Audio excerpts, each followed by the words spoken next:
Hello kawan-kawan, nama saya Mazlan aka Idoras. Topik pada hari ini saya hendak berkongsi tentang satu drama bersiri daripada Korea yang bertajuk Startup.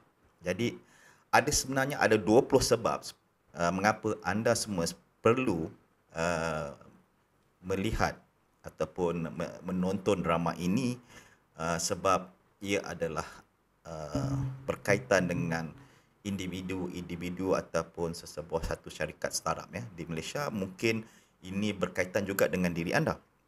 Saya sebenarnya jarang menonton filem ataupun drama daripada Korea, tetapi kali ini saya rasakan kita boleh memberinya 5 bintang ya. Sebab siapa yang berminat dengan alam dan dunia startup ini adalah dramanya. Pertama kesemua episod dalam cerita ini berkait rapat, dan dari mula hingga akhir setiap episod itu membawa makna dalam istilah-istilah yang selalu digunakan dalam startup: accelerator, sandbox, MVP, venture capital dan sebagainya. Yang kedua ialah banyak watak yang diketengahkan mempunyai niat mereka sendiri. Kita boleh lihat ni dalam kepingan kertas yang ditulis oleh mereka yang masuk pada accelerator programs, atau dalam kes ini dalam sandbox itu sendiri. Dan yang keempat, bagaimana diri seseorang itu boleh menjadi inspirasi kepada orang lain.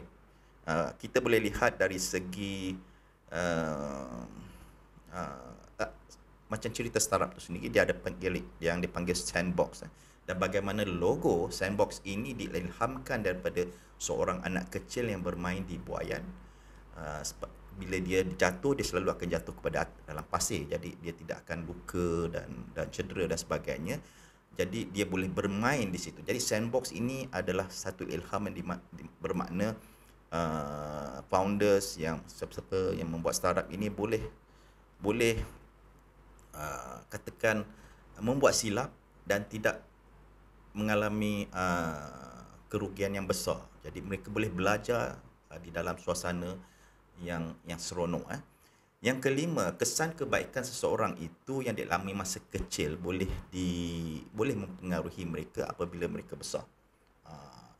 Jadi ini penting, sebab setiap kali bila dia ada idea untuk buat startup, dia akan lihat kesannya daripada masa mereka kecil. Yang keenam, kita perlu ingat asal usul kita walaupun dah berjaya, sebab tempat kita, asal kita mungkin daripada tempat yang kotor, yang sempit, yang kecil, bersepah. Jadi sehinggalah kita menjadi sebuah syarikat yang besar dan cantik dan sebagainya. Yang ketujuh, mentor tu adalah amat perlu untuk memberi nasihat, walaupun kadang-kadang kita mendapat nasihat yang perit yang untuk kita telan. Yang ke-8, bila CEO tu membuat pitching, janganlah keterlaluan dan jangan menipu dalam menyampaikan fakta-fakta. Kadang-kadang dia cerita pun terlampau rasa menipu. Yang ke-9, bila kita hendak membagi equity kepada founders kita, kita kenalah bersetuju dari awal lagi, supaya bila kita dah company tu dah besar, jadi janganlah bergaduh. Yang ke-10, drama ini menunjukkan betapa pentingnya CEO dan CTO sepatutnya berganding bahu. Kerana mereka sepatutnya memahami tugas masing-masing.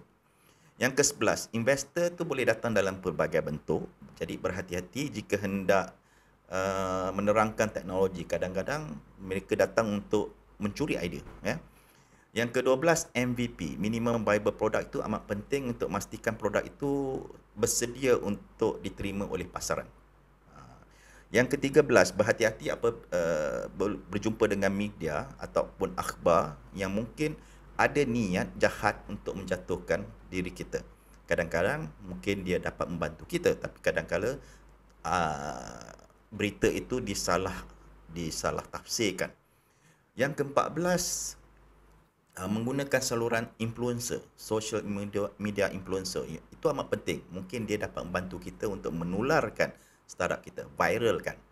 Yang ke-15, sokongan daripada ibu bapa dan kawan-kawan itu amat penting. Dalam kita tahu kita naik dan turun dan sebagainya, mereka perlu menyokong kita, memberi nasihat dan sebagainya. Yang ke-16, drama ini berkisar kepada teknologi IR 4.0 seperti natural language processing, artificial intelligence, autonomous car, object recognition dan sebagainya. Dan kadang-kala kita akan lihat macam autonomous car tu dia boleh diilhamkan apabila ia berkisar kepada salah seorang CEO tu kisah bapanya dilanggar oleh kereta. Jadi apa kata kalau kereta itu mempunyai teknologi yang boleh membantu untuk mengelakkan daripada kemalangan. Dan kisah seorang nenek yang dah jadi buta, jadi bagaimana teknologi seperti image processing, facial recognition boleh membantu mereka, orang yang buta ini untuk mengenali apa yang berada di hadapan mereka. Yang ke-17, produk yang baik tak semestinya boleh dapat ataupun menjana revenue yang besar, tetapi ia boleh dijadikan satu produk CSR, Corporate Social Responsibility yang baik, dan boleh digunakan sebagai social entrepreneur. Yang ke-18, berhati-hati apabila kadang-kadang kalau staff ni ada yang jahat, yang kadang-kadang boleh sabotage syarikat apabila mereka ni nak resign ataupun diupah oleh kompetitor mereka. Yang ke-19, mereka ni sentiasa mencabar diri sendiri untuk maju ke depan dan melakukan sesuatu yang dianggap mustahil. Sentiasa move forward. Nothing is impossible for them. Sehinggalah mereka tidak dapat menjayakannya mungkin. Tapi mereka akan mencuba apa yang agak dirasakan mustahil. Yang ke-20, akhirnya dalam setiap agama kita lihat bahawa doa itu amat penting apabila berhadapan dengan dugaan yang besar. Mereka akan berdoa juga. Kita lagi, apatah lagi sebagai seorang Islam, sudah tentu akan meminta pertolongan daripada Allah dalam apa jua keadaan. Itulah antara 20 fakta yang anda perlu lihat bahawa cerita ini adalah satu top cerita drama bersiri Korea yang amat top sekali di Malaysia. Anda boleh lihat dalam siaran Netflix.